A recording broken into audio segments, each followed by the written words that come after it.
शुक्रवारी इस सत्संग सभा में आप सब भक्तों का हार्दिक स्वागत है। ऐसा कोई है जो हिंदी नहीं समझ पाता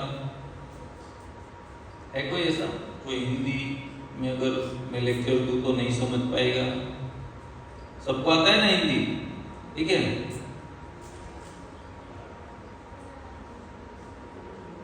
तो आज सेमिनार के बाद ये पहला सत्र है हमारा कि जहां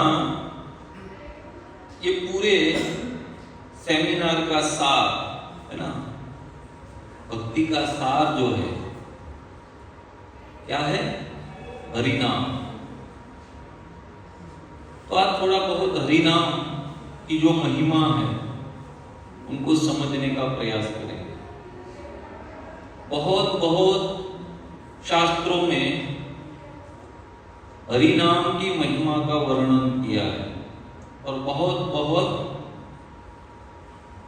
जो मुनियों हैं या देवताओं है या स्वयं शिव जी भी है, नारद जी है, ब्रह्मा जी है, इन सभी ने भगवान की नाम की महिमा को समझाया है अलग अलग शास्त्रों में। तो आज हम थोड़ा बहुत समझने का प्रयास करेंगे कि ये हरिनाम क्या है और हमें क्यों लेना है ना? ये हरिनाम हमको क्यों लेना है?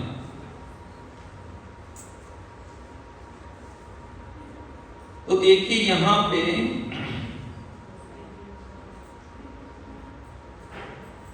वेद, उपनिषद, पुराण, संहिताएं आदि जो हमारे वैदिक साहित्य है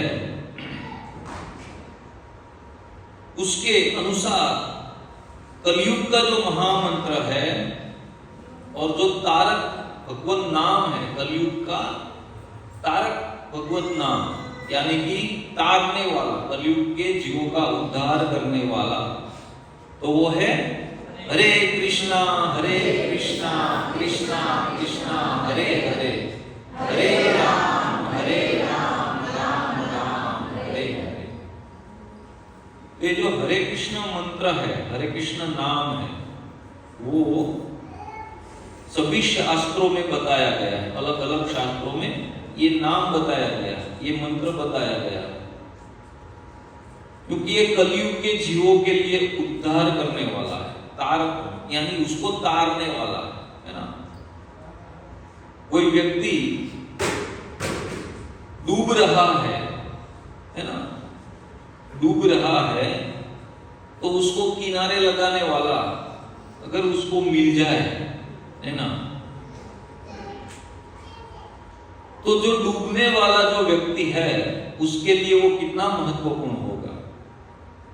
सोचो, मैं और आप डूब रहे हैं है ना, हमको तैरना नहीं आता, हम डूब रहे हैं और कोई आकर हमें बचा ले उस डूबने से, तो वो व्यक्ति हमारे लिए कितना महत्वपूर्ण होगा कि नहीं?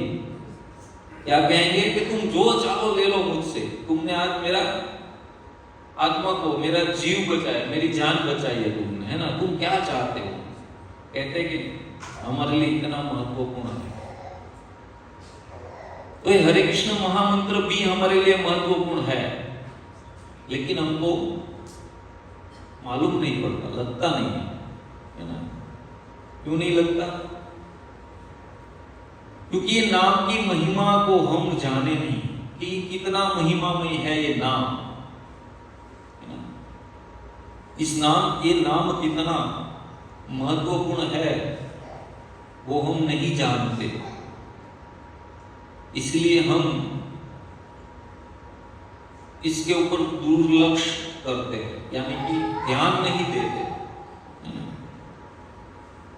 तो देखिए, इस 16 हरि नामात्मक महामंत्र का संकीर्तन कलयुग का मुख्य धर्म है।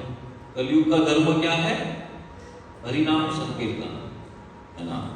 और कहा है ना कि कलयुग केवल नाम आधार है। कलयुग में हमारा एक ही आधार है, भगवान का नाम। तो भगवान का नाम साक्षात भगवत स्वरूप ही है। भगवान और उसके नाम में कोई अंतर नहीं है। भगवान श्री कृष्ण ने अपने स्वरूप के पूर्ण मधुर रूप, समस्त गुण, अपनी मधुर लीलाएं तथा कृपा यानी कि अपने आशीर्वाद, कृपा आदि समस्त शक्तियों को इन नाम में भर दिया।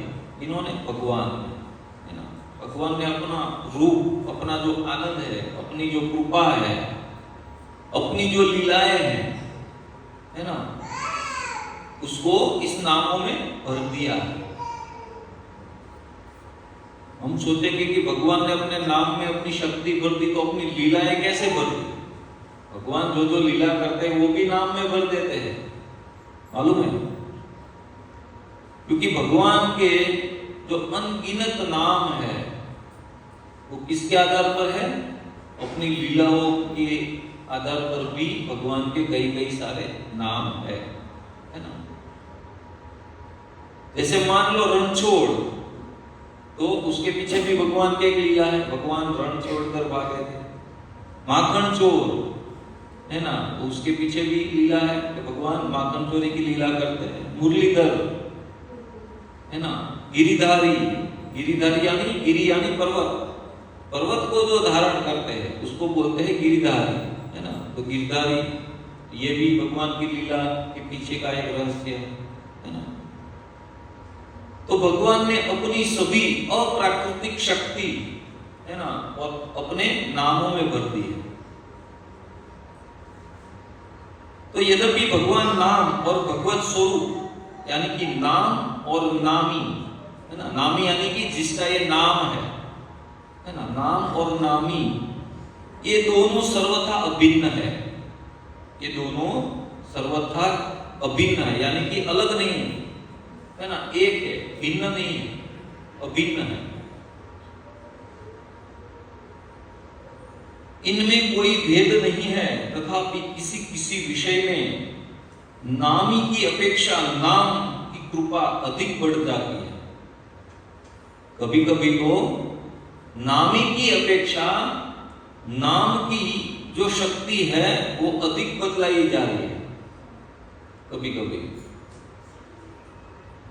मान लो कोई बड़ा व्यक्ति जिसको हम सब जानते हैं उसके नाम से, है ना, उसके नाम से हम सब उसको जानते हैं, देखा नहीं है कभी, मानो देखा नहीं है, उसके नाम से जानते हैं कि ये जो फलाना फलाना भाई है ये सूरत के मेयर है, देखा नहीं है। वो आकर हमारे बीच में आ गए तो हम तो उसको एक सामान्य व्यक्ति जैसा ही बिहेव करेंगे, आइए प्रभु जी बैठ जाइए, यहाँ पे ये कीजिए वो कीजिए, ठीक है। तो जो वो व्यक्ति है उसकी महत्ता नहीं है हमको। अगर कोई आकर बताए कि ये जो व्यक्ति है ना ये तो ये है, तो वो कैसा होगा? उसका नाम हमने सुना था लेकिन देखा नहीं था, तब हमारा कुछ बिहेवियर चेंज हो जाएगा उसके माध्यम उसके साथ, है कि नहीं। तो कई कई जगहों पर भगवान के नाम की महत्ता स्वयं भगवान के बराबरी अगर करें तो उससे भी ज्यादा बतलाई गई है।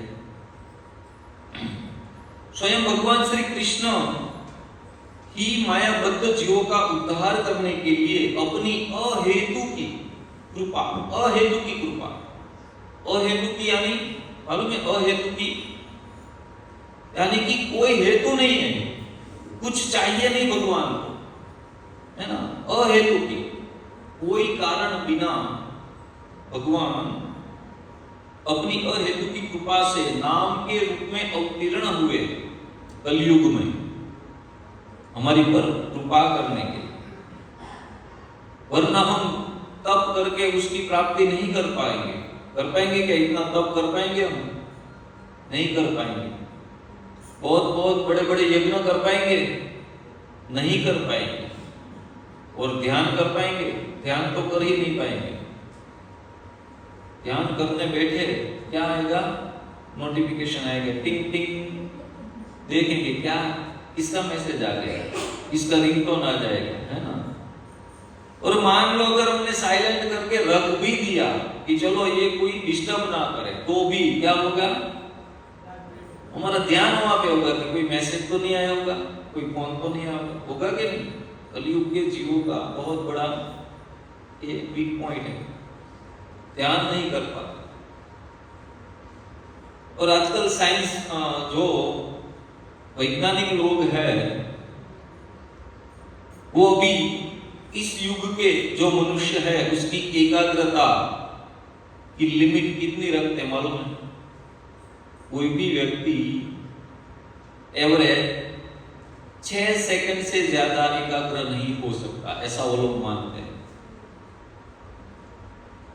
मोबाइल की आने की वजह से। क्योंकि हम जो स्क्रॉल करते हैं ना, 6 सेकंड भी वो एक फोटो नहीं देखते हैं क्या, स्क्रॉल करते। वो लोग ऐसा कारण निकाले हैं कि आज के युग की, अभी के समय का जो मनुष्य है उसकी एकाग्रता कम होती जा रही है ना। और ये एक साधक के लिए बहुत बाधक अवस्था है, क्योंकि एक साधक के लिए क्या चाहिए होता है, जरूरी एकाग्रता, है ना। और एक साधक के लिए नहीं, सभी लोगों के लिए, अगर जो कोई व्यक्ति किसी भी चीज में सफल होना चाहता है, कोई भी चीज में, अपनी नौकरी धंधे में या कुछ भी आप सोच लो, किसी भी चीज में अगर वो सफल होना चाहता है तो क्या चाहिए होगा, एकाग्रता चाहिए होगी कि नहीं। अगर आप अपने काम धंधे में भी सफल होना चाहते हो तो क्या आपका ध्यान काम धंधे में नहीं होगा तो भी आप सफल हो जाओगे, नहीं हो पाओगे, है ना। तो ये एकाग्रता ज्ञानी कर्मी सभी के लिए महत्वपूर्ण है। तो अतएव सौभाग्यवान जन हरि नाम परायण सद्गुरु के द्वारा श्री हरि नाम महामंत्र की दीक्षा ग्रहण कर कर उसका संकीर्तन, संख्या पूर्वक कीर्तन और उपांशु जप और स्मरण आदि के द्वारा भगवत आराधना करते हैं, है ना। किसके द्वारा, गुरुजन के द्वारा। गुरु जो हमें हरि नाम की दीक्षा प्रदान करते हैं उसके द्वारा हम क्या करते हैं, नाम संकीर्तन, संख्या पूर्वक नाम जप। जैसे प्रतिदिन सभी भक्त कितनी माला करते हैं, 16 माला संख्या पूर्वक। कई कई लोग को बताते हैं ना कि 16 माला करनी है, तो लोग क्या बताते हैं, तो भगवान का नाम लेना, इसमें गिनना क्या, भगवान का नाम कोई गिनने की चीज है क्या, वो तो ऐसे ले लो। लेकिन प्रभुपाद जी बताते हैं क्यों गिनना है मालूम है, कम ना हो इसलिए। कोई व्यक्ति पैसे गिनने के, मान लो किसी ने पैसे दिए उसको, तो बोलेगा कि इसमें गिनना क्या, रख लिया, ऐसा होता है कभी, क्यों क्यों गिनते हैं हम लोग, ज्यादा है तो वापस देने के लिए,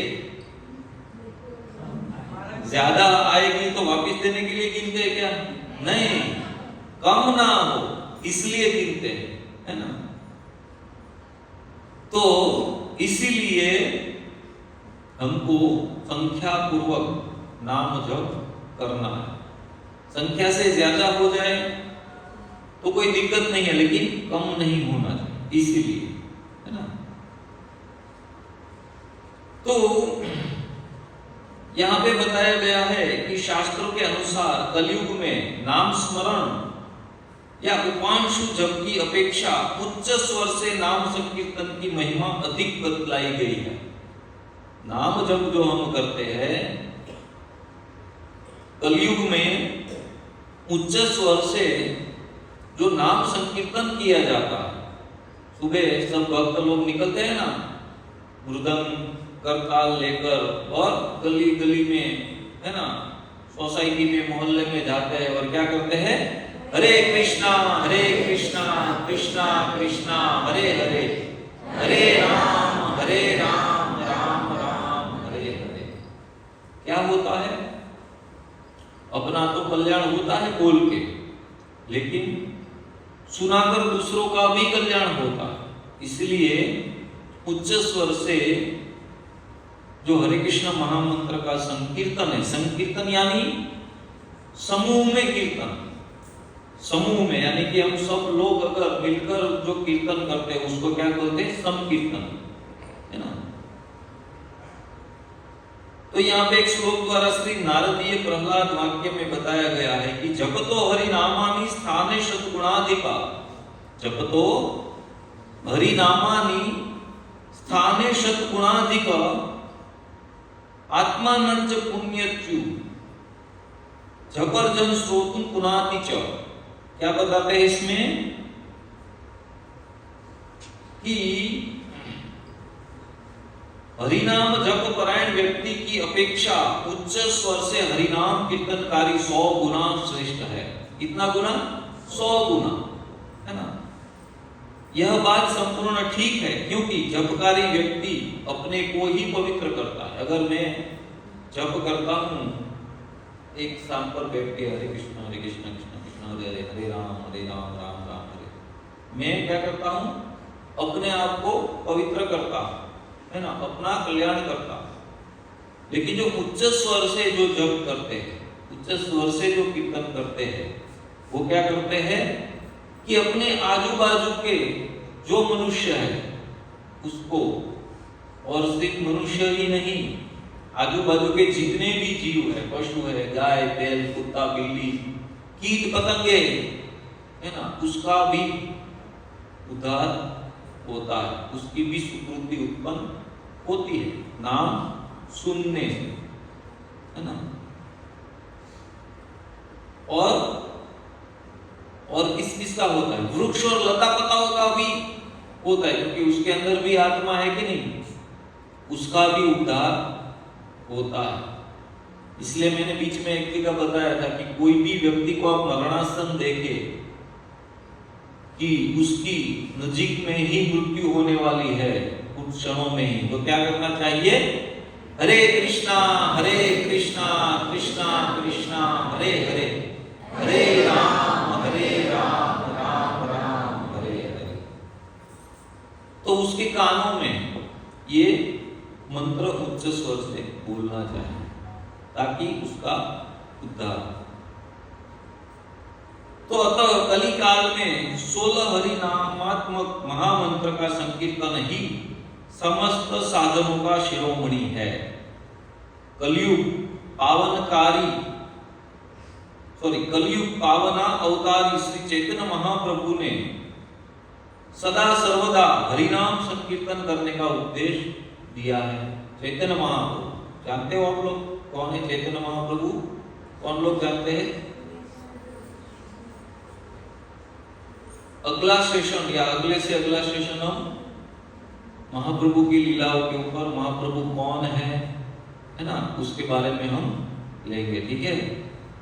अभी के लिए इतना समझ लो कि चैतन्य महाप्रभु स्वयं राधा और कृष्ण का मिलित स्वरूप है, जो महाप्रभु के रूप में आए हैं इस कलयुग के जीवों का उद्धार करने हेतु, है ना। तो गृह नारदीय पुराण में जोर देकर कहा गया है, देखो ये गृह नारदीय पुराण में कई पुराणों या शास्त्रों का यहाँ कोटेशन दूंगा, और ये शास्त्र को इस्कॉन वालों ने बनाए नहीं है, ठीक है, आप उसमें पढ़ सकते हैं। नारद मुनि वेदव्यास महाराज ने लिपिबद्ध किए हैं, और अलग अलग जो जैसे नारद मुनि लिखवा रहे हैं, नारद मुनि बोल रहे हैं, लिख रहे हैं, जैसे शिव और पार्वती का संवाद भी लिख रहे हैं, ठीक है। तो ये सब लिखा हुआ है वेदव्यास महाराज ने। भगवान के विषय में जिन जिन लोगों ने जो चर्चा की है वो वेदव्यास महाराज ने लिखी है, और जिसको हम शास्त्र कहते हैं, ठीक है। तो उसमें बताया गया है कि हरेर नाम एव केवलम कलो नास्तेव गति अन्यथा। क्या है कि ये जो हरेर नाम, हरि का नाम, या तो ये हरे नाम यानी जो हरे कृष्ण महामंत्र है, है ना।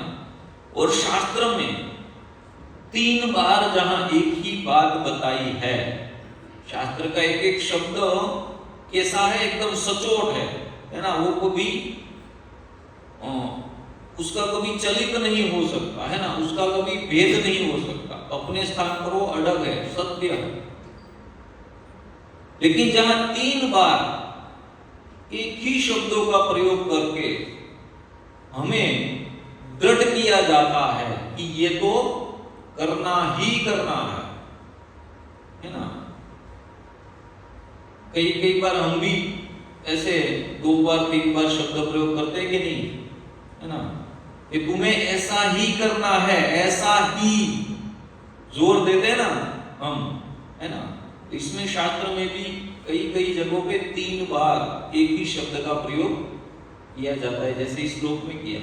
और इस श्लोक में 2 बार 2 शब्दों के ऊपर जोर दिया गया है। एक तो हरेर नाम और दूसरा है नास्तिव, नास्तिव, नास्तिव, यानी कि नहीं है, नहीं है, नहीं है। क्या नहीं है? और कोई उपाय नहीं है, इसके अलावा और कोई उपाय नहीं है। अगर हम इस कलयुग से बचना चाहते हैं, इस कलयुग से निकल जाना चाहते हैं, है ना, तो ये करना ही होगा। और ऐसा नहीं है कि ये शरीर छोड़ते हम कलयुग से निकल जाएंगे, दूसरा शरीर लेंगे तो आएंगे कहां? इसी युग में आने वाला है, क्योंकि ये युग कितना चलने वाला है? 4,32,000 साल। और अभी कितना हुआ है? 5,000 साल। तो अब सोचो कितनी बार और आएंगे। आना है ना सभी को? आना है? नहीं आना, है ना। लेकिन सोच लो, अगर ये नहीं करेंगे तो कितनी बार आएंगे। और अभी का जो समय है तो हमको ये सब मिलता है, आचार्य मिलते हैं हमको, अभी कई सारे मंदिर है पृथ्वी पर, सब लोग भगवान को मानते हैं, भगवान का नाम ले रहे हैं। लेकिन आगे जो कलयुग आने वाला है, इतना भयंकर आने वाला है कि हम लोग उसकी कल्पना भी नहीं कर सकते। हम लोग उसकी कल्पना भी नहीं कर सकते, इतना भयंकर कलयुग आने वाला है। और अगर मान लो कि तब हम आ टपके तो क्या दुर्गति होगी हमारी, है ना। तो इसीलिए इसी जन्म में हमको क्या करना है? भगवत प्राप्ति करनी है, या ऐसे एक लेवल पर ठहरना है, हमको पहुंच जाना है ना, कि वहां जाकर थोड़े ही जन्मों के बाद हम भगवान की प्राप्ति कर सके। ऐसा अभ्यास करना है। तो यहां पे बताया गया है कली काले नाम रूपे कृष्ण अवतार, कली काले नाम रूपे कृष्ण अवतार, नाम है सर्व जगत निस्तार। क्या बताते हैं कि कली काल में नाम के रूप में कौन अवतार लिए हैं? कृष्ण अवतार। और हरि नाम के द्वारा ही ये सारे जगत का उद्धार होगा, जगत विस्तार, यानी कि ये सारे जगत का इस नाम के द्वारा ही उद्धार होने वाला है, और कोई गति नहीं है। अगर ये नहीं लेंगे तो क्या होगा? बार बार पुनरपि जननम पुनरपि मरणम, बार बार जन्म लेना होगा, बार बार मृत्यु होगी, है ना। और इस नाम जपने में भी कोई खर्चा तो है नहीं, है क्या? नाम जपने में कोई खर्चा है नहीं है, फ्री में है। और आप ऐसा भी मत सोचना कि मुझे आप नाम लोगे, मैं आपको समझा रहा हूं तो मुझे कुछ मिल जाएगा, मुझे भी कुछ नहीं मिलने वाला। आप जितना नाम जप लोगे उसका फायदा किसको होगा? आपको ही होने वाला है ना। किसी को कुछ नहीं मिलेगा, स्वयं अपने को ही इसका फल प्राप्त होगा। आगे बताते हैं कि दाढ़िया लागी हरेर नाम उक्ति 3 बार, जड़ लोके बुझाए थे पुनः एव का। क्या बताते हैं कि जड़ बुद्धि वाले लोगों की हरि नाम में दृढ़ता के लिए हरेर नाम पद को 3 बार तथा एव पद का प्रयोग किया गया है। जड़ बुद्धि यानी कि वैसे हम जड़ बुद्धि नहीं है, हमारे अंदर तो बहुत बुद्धि है कि नहीं? धन कैसे प्राप्त किया जाए, ये सब तो बुद्धि है कि नहीं? लेकिन जड़ बुद्धि कहाँ पे है हमारी? आध्यात्मिकता में हमारी जड़ बुद्धि। जड़ बुद्धि यानी कि मुझे कोई समझा रहा है कि ये करो, ये तुम्हारे लिए कल्याणकारी है, तुम्हारे लिए फायदेमंद है, फिर भी मैं वो समझ नहीं रहा हूं या मैं वो कर नहीं रहा हूं, तो मैं क्या हूं? जड़ बुद्धि, है ना? तो इसलिए हमारी जड़ बुद्धि वैसे नहीं है, लेकिन आध्यात्मिकता के विषय में हमारी बुद्धि कैसी है? जड़ है, समझ नहीं पा रहे हम या समझना नहीं चाहते, है ना? तो इसीलिए शास्त्र में यहाँ पे बताया, 3 बार उल्लेख क्यों किया? विशेष रूप से समझाने के, है ना? केवल शब्दे पुनरपि निश्चयकरण ज्ञान योग तप आदि कर्म निवारण। क्या बताते हैं कि पुनः पुनः ज्ञान योग तप आदि कर्मों के परित्याग को निश्चित करने के लिए केवल शब्द कहा गया। क्या करना है हमको? ज्ञान योग तप आदि जो कर्म है ना, उसको क्या करना है? उसका परित्याग करना। शास्त्र में बताया गया है कि भक्ति ज्ञान के ऊपर निर्भर नहीं है। भक्ति ज्ञान के ऊपर निर्भर नहीं है। ऐसा नहीं है कि कोई बहुत बड़ा पंडित होगा, ज्ञानी होगा, वही भक्ति कर पाएगा। समझ पा रहे हो? कोई बड़ा ज्ञानी होगा, बहुत बड़ा पंडित होगा, सभी शास्त्रों का नॉलेज होगा, वही भक्ति कर पाएगा, ऐसा नहीं है। इसलिए भक्ति ज्ञान पे निर्भर नहीं है। भक्ति तप पर भी निर्भर नहीं है। प्रभुपाद जी बताते हैं कि तपस्या करो, लेकिन कितनी करो? शरीर को बहुत कष्ट देकर तपस्या मत करो। तो क्या करें? शरीर को आराम में रख, आराम यानी कि सुविधा में, सहजता में रखकर नाम जप करो, वही तुम्हारी तपस्या है। कई लोग क्या करते हैं कि शरीर को बहुत ही कष्ट देते हैं, है ना, और कष्ट सहन ना होते हुए वो क्या करते हैं? कराहते हैं, ऐसा करते हैं, लेकिन उसको क्या समझते? तप समझते हैं। कि प्रभुपाद जी बताते कि शरीर को ज्यादा कष्ट नहीं देना है। क्यों? क्योंकि शरीर ही साधन है भक्ति करने के लिए। अगर तुम उसको कष्ट में जलाओगे, है ना, तो वो जल्दी समाप्त हो जाएगा।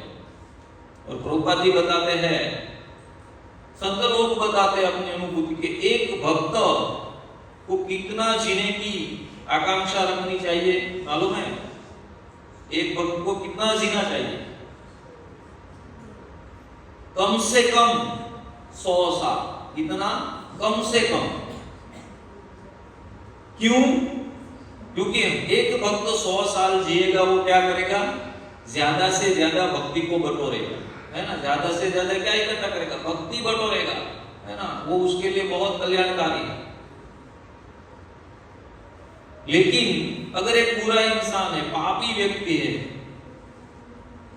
वो अगर जल्दी उसका शरीर छूट जाए तो क्या होगा? उसके लिए फायदा है या हानि है? फायदा है। क्यों? क्योंकि वो ज्यादा पाप कर्म करने से अटक जाए, है ना। तो इसलिए ऐसा नहीं है कि दुर्गुणी लोगों को मार डालना चाहिए। संत लोग बताते हैं कि दुर्गुणी को नहीं मारना है, उसके दुर्गुणों को मारना है। तो अन्यथा जे माने तार नाही निस्तार, नाही नाही नाही तीन उक्त एवकार, है ना। तो जो व्यक्ति शास्त्र के इस आदेश की अवज्ञा करता है, इस आदेश की, भगवान नाम का कीर्तन करने की या उसका जप करने की आदेश की जो अवज्ञा करता है, उसका उद्धार कदापि संभव नहीं है, शास्त्र में बताया गया है ना। इस बात को स्पष्ट करने के लिए अंत में नास्त्येव पद का भी 3 बार प्रयोग किया गया है। एक श्लोक को और 4 श्लोक के द्वारा समझाया गया है। हरि नाम के जो महामंत्र का जो श्लोक है, उसको और 4 श्लोकों के द्वारा समझाया गया कि ऐसा इसमें क्यों कहा गया है ना। तो आगे हम देखते हैं कि अलग अलग युग में अलग अलग मंत्र थे भगवान की प्राप्ति के लिए। जैसे यहां बताया गया है सतयुग का, तो नारायण परावेदा, नारायण पराक्षरा, नारायण परामुक्ति ही, नारायण परागति। ये सतयुग के जो लोग थे उसके लिए तारक मंत्र था। जैसे त्रेता युग का है, द्वापर युग का है, और अंत में बताया गया है कलयुग का जो हरे कृष्ण महामंत्र है। ब्रह्मयामल नामक ग्रंथ में शिव जी के वाक्य में महामंत्र का स्वरूप इस प्रकार लिखा है। कौन बता रहा है? शिव जी स्वयं। कौन सा शास्त्र है? ब्रह्मयामल, ब्रह्मयामल शास्त्र है, जिसमें शिव जी बता रहे हैं हरि बिना नास्ते किंचित पाप निस्तारकम कलो, तस्मान लोको उदाहरणार्थ हरि नाम प्रकाशयेत।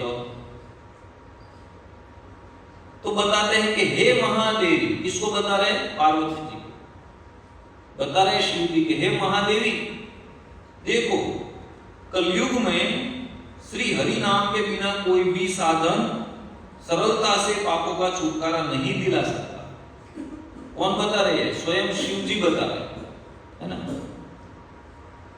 अतः सर्वसाधारण लोगों का उद्धार करने के लिए श्री हरि नाम को ही प्रकाशित करना आवश्यक है। क्यों मालूम है? देखो तपस्या करनी है, तप करना है, हर कोई व्यक्ति कर सकेगा। सशक्त शरीर वाला और सशक्त मन वाला ही तप कर पाए, है ना। कोई मान लो दुर्बल शरीर वाला है जो ठीक से आधा घंटा बैठ भी नहीं पाता, उसका शरीर दुर्बल है, तो क्या वो तप कर पाएगा? नहीं कर पाएगा। कोई निर्धन व्यक्ति क्या यज्ञ कर पाएगा? निर्धन व्यक्ति है वो यज्ञ कर पाएगा? नहीं कर पाएगा। इसलिए शिव जी बताते हैं कि कलयुग में क्या सर्वसाधारण, सर्वसाधारण यानी कि सर्वसाधारण यानी कि सब लोगों के लिए पर्याप्त है, सब लोगों को मिल सकता, समझ पा रहे? सर्वसाधारण, सबको उपलब्ध हो ऐसा, है ना। क्या है? हरि नाम, है ना। कलयुग में महामंत्र का संकीर्तन करने से सभी लोग महापातकों से भी सहज ही विमुक्त हो सकते हैं। महापातक यानी, पातक यानी पाप, और ऐसे वैसे पाप नहीं, महापातक। महापातक यानी कि कोई गर्भवती स्त्री की हत्या करना, है ना, गुरु को मारना, गुरु की हत्या करना, ब्राह्मण की हत्या करना, है ना। ऐसे जो बड़े बड़े पाप है, इतने सारे हैं, लेकिन 2-3 उदाहरण के तौर पे मैंने बताया आपको। तो इतने सारे जो महापातक है वो भी ये जो हरिनाम संकीर्तन, हरिनाम जप से क्या होते हैं?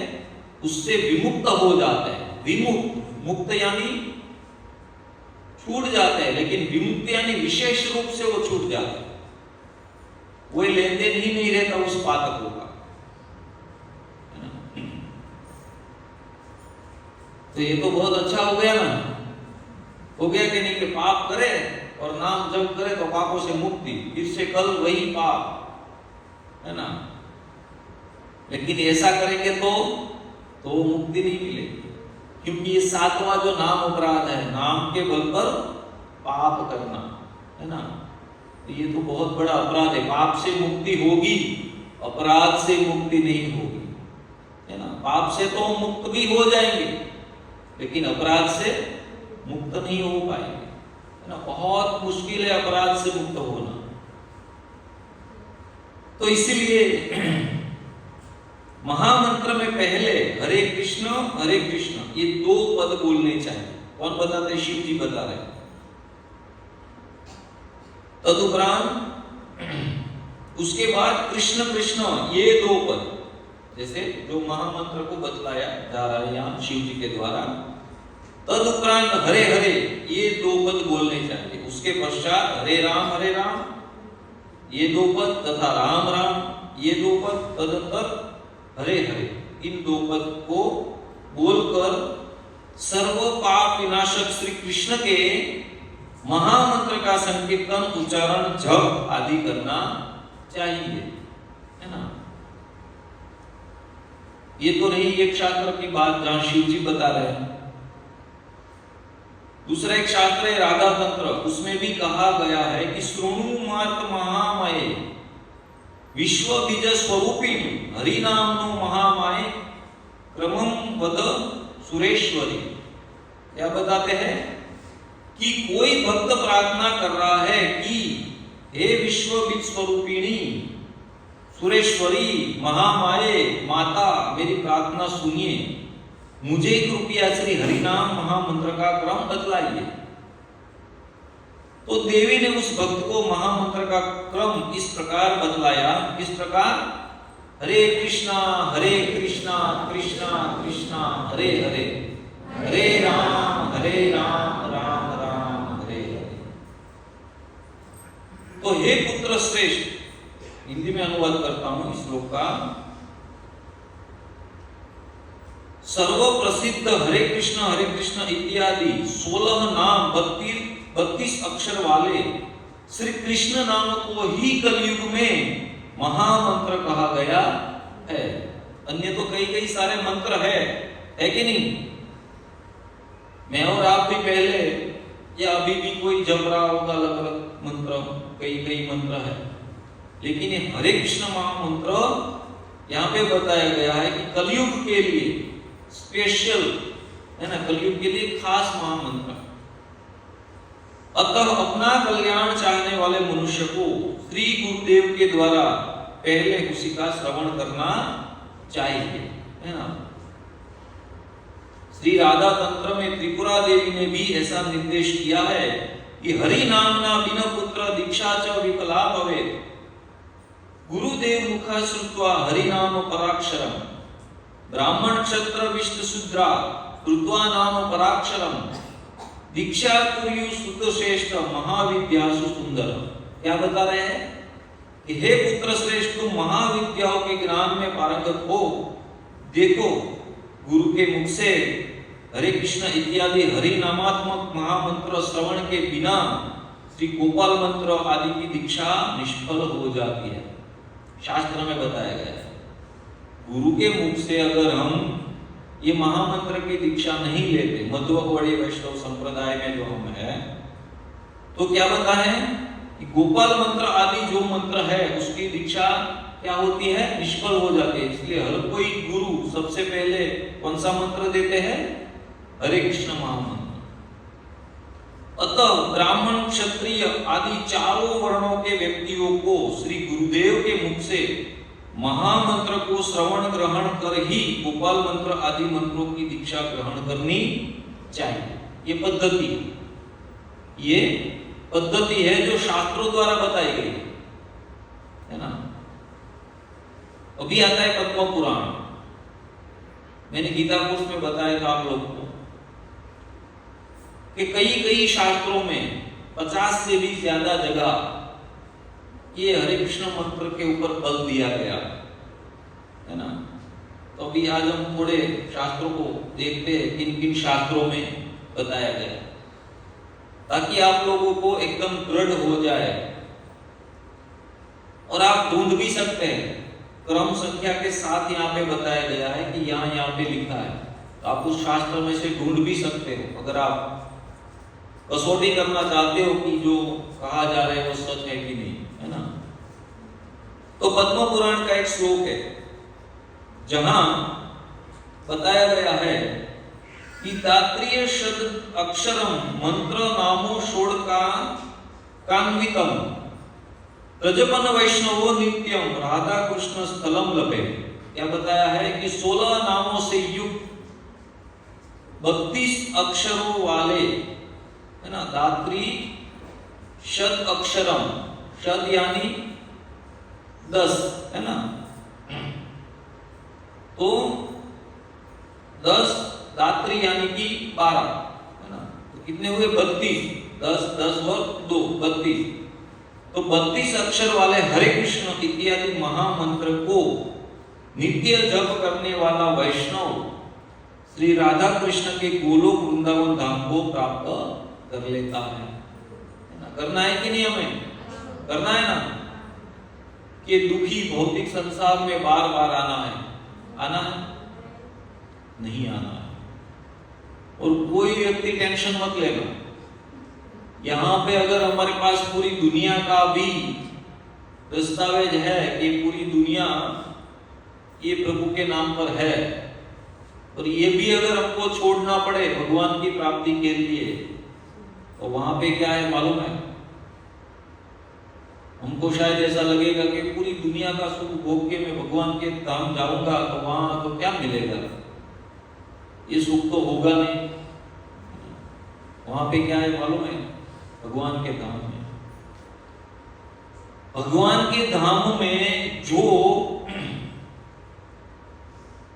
लता पताएं है ना, जो वृक्ष इत्यादि, उसका ऐश्वर्य की तो बात छोड़ दीजिए, लता पताएं है ना, और जो लता पता की जो एक पर्ण है, एक जो पान है उसका, एक छोटा सा पान, और उसकी जो किनारी है, पान की किनारी है ना, तो ये किनारी की जो सुंदरता है ना, किनारी का जो वैभव है, वैसी करोड़ों दुनिया का वैभव मिलाकर भी उसकी बरोबरी नहीं कर पाता। इतना दिव्य, इतना चिन्मय भगवत धाम है ना, इतना। वहां पे फर्श यानी कि जमीन, जो रोड रास्ते कैसे बने मालूम है, मणियों के, जो बड़े बड़े मणि है वो दीवारों पे या नीचे बिछाए गए, बड़े बड़े रत्न है ना, उसकी दीवारें बनाई गई, ऐसा वर्णन है शास्त्रों में। और ये भी कुछ काम का नहीं है, ये मणियां और दीवारें है ना, लेकिन भगवान की सेवा का जो सुख है ना, वो तो हम लोग तो उसकी कल्पना भी नहीं कर पाते, सुना है। और जो जो भगवत पार्षद जो अनुभूति करके जो बताए हैं, उनके ये कथन है कि भगवान की सेवा का जो सुख है, ऐसा सुख, ऐसा तो क्या, उसमें उससे करोड़ों करोड़ों अंश भी यहाँ पे दुनिया में कोई भी प्रकार का सुख नहीं। चाहे पूरे ब्रह्मांड का भी राज्य मिल जाए तो भी भगवान के जो दर्शन है, उसका जो आनंद है, वो तुलनात्मक नहीं है। कौन बता रहे हैं? ध्रुव महाराज बता रहे हैं कि आपके दर्शन हो गए, मुझे राज्य की क्या काम है ना, ऐसे करोड़ों करोड़ों राज्य भी मिल जाए तो भी मैं ठुकरा रहा हूं क्योंकि आपके दर्शन हो गए है ना। वो लोग बता रहे हैं कि भगवान के दर्शन मात्र से क्या अनुभूति होती है। तो इसलिए यहां पे बताया गया कि ब्रह्मांड पुराण, देखो और एक पुराण आ गया, ब्रह्मांड पुराण, उसमें राधा हृदय खंड में श्री वेदव्यास के प्रति रोमहर्षण सूत की प्रार्थना, रोमहर्षण सूत वेदव्यास को प्रार्थना कर रहे, क्या कर रहे हैं कि हे विभु, हे प्रभु, आपने श्री हरि नामात्मक ब्रह्म स्वरूप एवं सिद्धिप्रद जो मंत्र कहा है, उसके स्वरूप के विषय में मुझे उपदेश करेगी। वो कौन सा मंत्र है, वो क्या है? कौन पूछ रहे? रोमहर्षण सूत। और किसको पूछ रहे हैं? व्यासदेव जी को। व्यासदेव जी बता रहे उत्तर में कि ग्रहणाद्यस्य मंत्रस्य देहि ब्रह्ममयो भवेत्, सद्यभूत सुरावोपि सर्वसिद्धियोतो भवेत्, तदहं ते भी दास्यमि महाभागवतो हासि, हरे कृष्णा कृष्णा कृष्णा हरे हरे, हरे राम राम राम हरे हरे इति। ये मंत्र में ही बता रहा है, ये महामंत्र भी उसमें ही बताया। इति षोडशकम नामनम त्रिकाल कर्मश नाशनम नाता पर्वतरोपाय सर्व वेदेषु विद्यते। क्या बता रहे हैं कि देखो पुत्र, जिस मंत्र को ग्रहण करने से देहधारी प्राणी भगवतमय हो जाता है एवं मद्यपान करने वाला व्यक्ति भी तत्काल पवित्र होकर सब सिद्धियों से युक्त हो जाता है ना। जो मदिरा पान कर रहा है वो भी अगर भगवान का नाम ले रहा है तो उसको भी क्या मिलेगा? सर्व सिद्धि युक्त हो जाएगा, है ना। उस महामंत्र का उपदेश मैं तुम्हें अवश्य प्रदान करूंगा, क्योंकि तुम योग्य पात्र महाभागवत हो। देखो, हरे कृष्ण इत्यादि 16 नामों वाला हरे कृष्ण मंत्र में कितने नाम हैं? 16, है ना। हरे कृष्ण कृष्ण कृष्ण हरे हरे 8 हुए, और हरे राम राम राम हरे हरे 8 और 8 कितने हुए? 16 भगवत नाम है ना। तो इन 16 नामों वाला महामंत्र त्रैकालिक पापों को विनष्ट करने वाला, चारों वेदों में इस महामंत्र से परे संसार से पार होने का कोई भी श्रेष्ठ उपाय नहीं बतलाया गया। देखो क्या बताया है कि चारों वेदों, जो 4 वेद है उसमें भी इस महामंत्र के ऊपर, महामंत्र से परे और कोई उपाय नहीं बताया गया इसके लिए, इस संसार से पार होने के लिए। देखो कौन बता रहे हैं? वेद व्यास महाराज। क्यों बता रहे हैं? चारों वेदों का बता रहे हैं। क्यों बता रहे हैं मालूम है? कि उसको मालूम, लिखा ही उसने, इसलिए उसको मालूम रहता है कि और कहीं पे और कोई ऐसा मंत्र नहीं बताया गया है कलयुग के जीवों के लिए ये महामंत्र के ऊपर का, है ना। क्योंकि सब शास्त्र उसी ने तो लिखे हैं, तो इसको सही तरह से मालूम होगा कि नहीं कि क्या बताया गया, होता है कि नहीं। तो इसलिए वेदव्यास मुनि बता रहे हैं।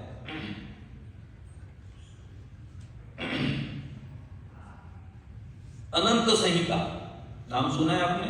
ग्रंथ अनंत संहिता, उसका भी एक श्लोक है। षोडशेतानि नामानि तात्रिशत करणानि ही कलो युगे महामंत्र सम्मतो जीवतारण्य।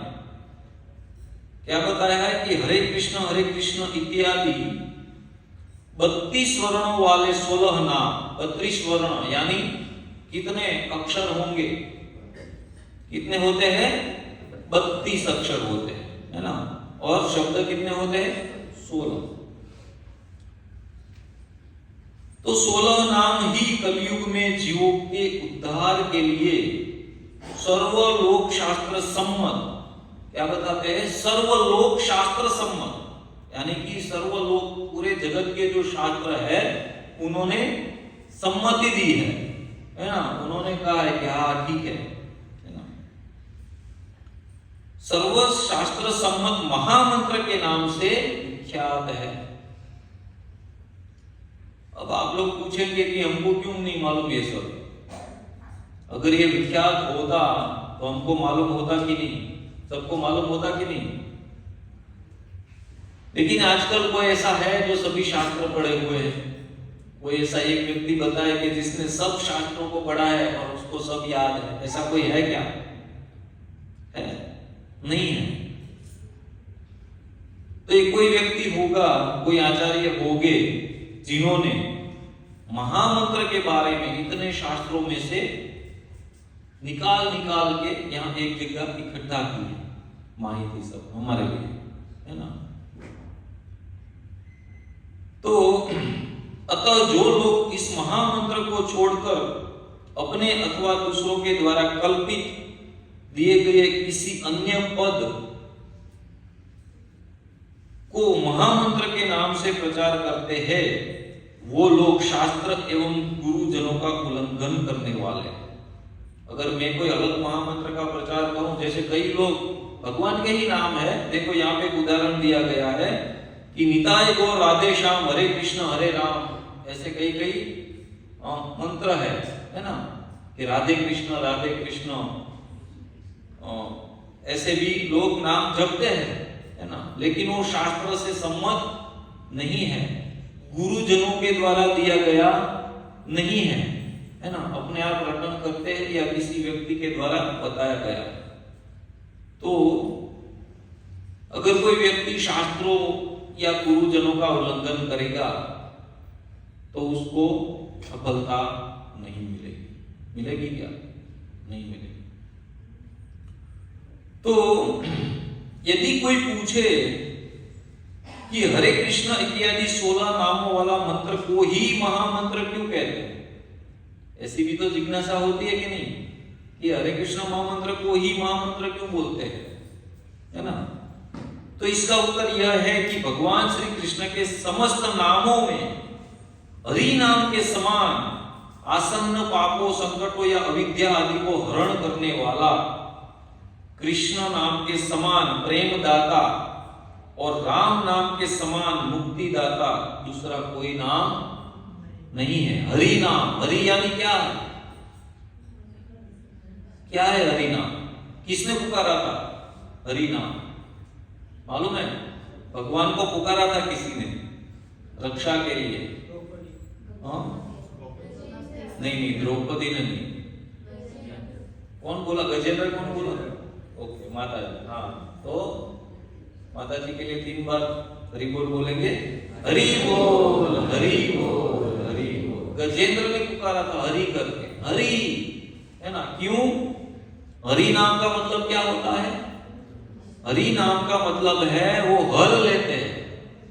क्या हर लेते हैं? हमारे दुखों, हमारे कष्टों को, हमारे पापों को हर लेते हैं। इसलिए ये जो हरे शब्द है ना, उसका एक अर्थ होता है हरि।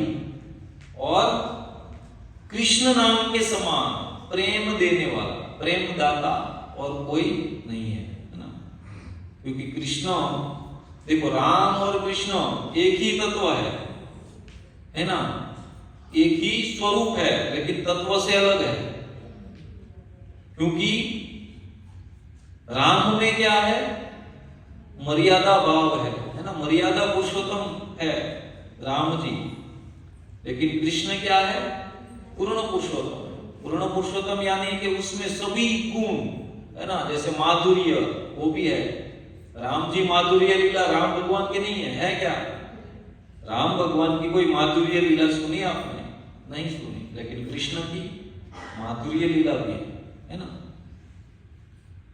तो इसलिए कृष्ण नाम के समान प्रेमदाता और कोई नहीं है, और राम नाम के समान मुक्तिदाता है ना, आराम देने वाला नाम है ना।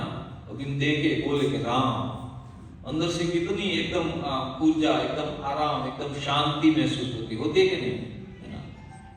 तो राम नाम के समान मुक्तिदाता कोई नहीं है। यानी कि इस मुक्तिदाता यानी कि इस भव सागर से मुक्ति, है ना, इस भव सागर से मुक्ति देने वाला और कोई नहीं है। ये भव से तारने वाला। इसीलिए केवट बताता है ना कि आपको मारना नहीं आता, आपको तो सिर्फ तारना ही आता है ना। आप चाहोगे तो भी मार नहीं सकते, है ना। तो हमको लगता है कि ये वाली का वध किया, रावण का वध किया, तो उसको तो मार दिया ना, मार दिया क्या? उसको भी तार दिया, है ना। भगवान को मारना आता ही। तो इस महामंत्र में इन तीनों मुख्य नामों का समावेश है। दूसरी बात यह है कि इस 16 नाम संबोधात्मक है। इनमें नमः, ओम, क्लीं, स्वाहा आदि पदों का समावेश न होने के कारण इसे महामंत्र कहते हैं, है ना। कई मंत्रों में आता है ना कि ओम, नमः, ह्रीं, क्लीं, स्वाहा, है ना।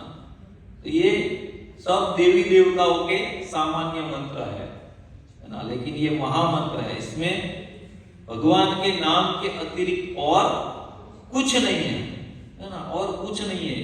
क्यों?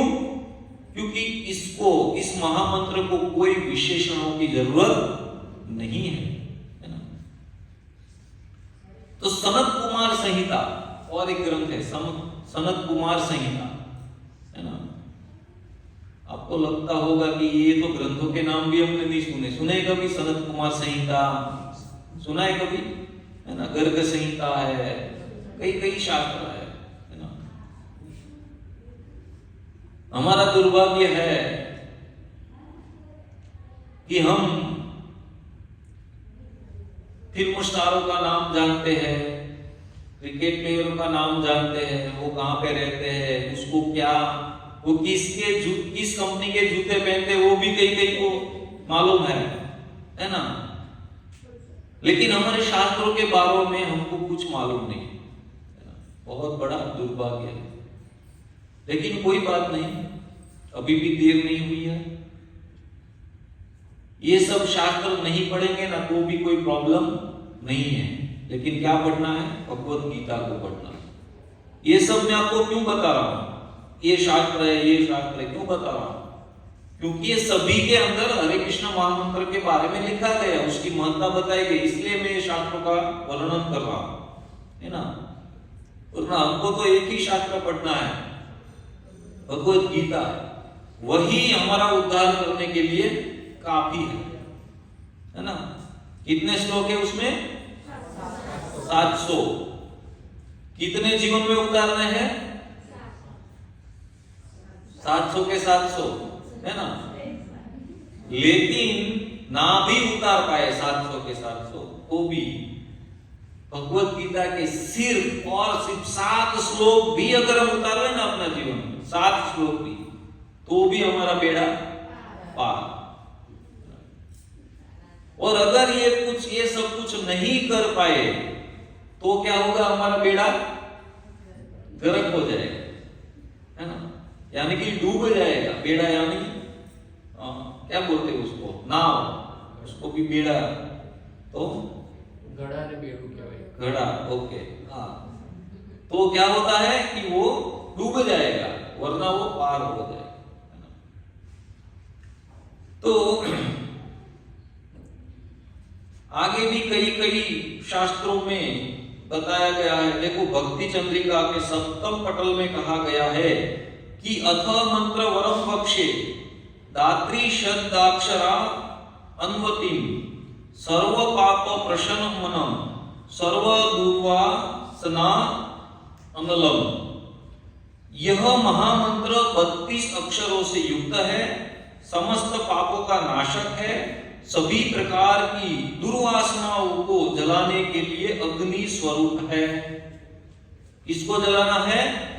दुर्वासनाओं को। जैसे हम अभी समझे कि पापी को नहीं मारना है ना, कोई दुर्गुणी व्यक्ति को नहीं मारना है, उसके दुर्गुणों को मारना है। तो ये हरिनाम क्या करता है?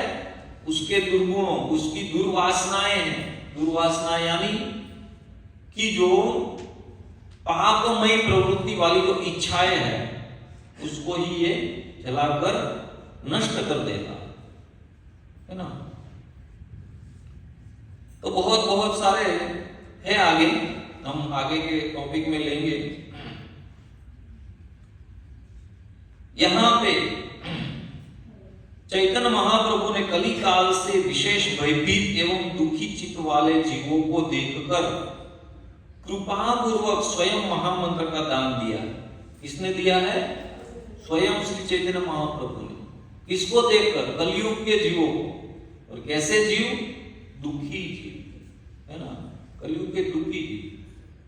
हम लोग को भले ही ऐसा लग रहा है कि नहीं मैं तो बहुत सुखी हूं, मेरे पास बड़ी गाड़ी है ना, बैंक बैलेंस है, अच्छी बीवी है, बच्चे है, सब एकदम वेल सेट है, कोई प्रॉब्लम नहीं है, मुझे कोई दुख नहीं है, ऐसा हम मान रहे हैं। क्योंकि ये सभी चीजें परमानेंट नहीं है हमारे पास। है क्या परमानेंट? धन, गाड़ी, बंगला, ऐश्वर्य, पत्नी, पुत्र, पद, प्रतिष्ठा, कुछ भी परमानेंट नहीं है। और अगर परमानेंट है तो भी ये सच्चा सुख नहीं है, तो भी ये सच्चा सुख नहीं है। क्योंकि सच्चा सुख क्या है? जो भगवान के नाम का, भले अभी हमको सुख महसूस नहीं हो रहा, अभी वो सुख भगवान नाम के द्वारा जो सुख मिलता है वो हमें महसूस नहीं हो रहा है, लेकिन उसमें जितना सुख है ना, वो बताया कि पूरी दुनिया में कहीं पर भी भगवान ने एक तनिक मात्रा में भी नहीं रखा है ना। और इसीलिए कहते हैं ना कि जो आनंद संत फकीर करे, जो आनंद संत फकीर करे वो आनंद ना ही अमीरी में, है ना। अमीर लोग वो आनंद नहीं कर पाते जो आनंद संत फकीर कर पाते। कहां पे करते हैं अभी? कहां पे है सब? महाकुंभ में, है ना। इतनी कड़कड़ती ठंड है ना, कुछ सुविधा नहीं है, लेकिन फिर भी वहां पे एकदम आनंद कर रहे हो। इसके पास कुछ नहीं है, उसके झोले में भी कुछ नहीं है, एक कमंडल है, अपनी माला है ना, यही है। उतना आनंद ये सब लोग कर पा रहे हैं क्या? नहीं कर पा रहे, है ना। तो यहाँ पे चैतन्य महाप्रभु बताते हैं कि हरे नाम प्रसादेन निस्तरेत पात की जन्म उपदेष्टा स्वयं कृष्ण चैतन्य जगदीश्वर कृष्ण चैतन्य देवेन हरि नाम प्रकाशितम येन केनापि तत्प्राप्तम धन्य सो लोक पावन। क्या बताते हैं कि श्री हरि नाम की कृपा से पापी जन का भी उद्धार हो जाता है, क्योंकि श्री हरि नाम के उपदेशक जगदीश्वर स्वयं श्री कृष्ण चैतन्य महाप्रभु है। कौन है? हरि नाम के जो प्रचारक है वो कौन है? चैतन्य महाप्रभु, है ना। उसके जीवन चरित्र में हम देखेंगे उसकी लीलाओं में, ये जो हरे कृष्ण महामंत्र जो एक आंदोलन है, हम यहाँ पर जो बैठ के सब कीर्तन कर रहे हैं, वो कहां से स्टार्ट हुआ, है ना, कौन किए? आगे बताए कि अतः श्री कृष्ण चैतन्य देव के द्वारा प्रकाशित हरि नाम जिस किसी भी व्यक्ति को प्राप्त हो गया, वह व्यक्ति कैसा है? धन्य है ना। और वह अपने संग से दूसरे लोगों को भी पवित्र करने वाला बन जाता है। जैसे मान लो पारसमणि होती है, पारसमणि, है ना, वो क्या करती है?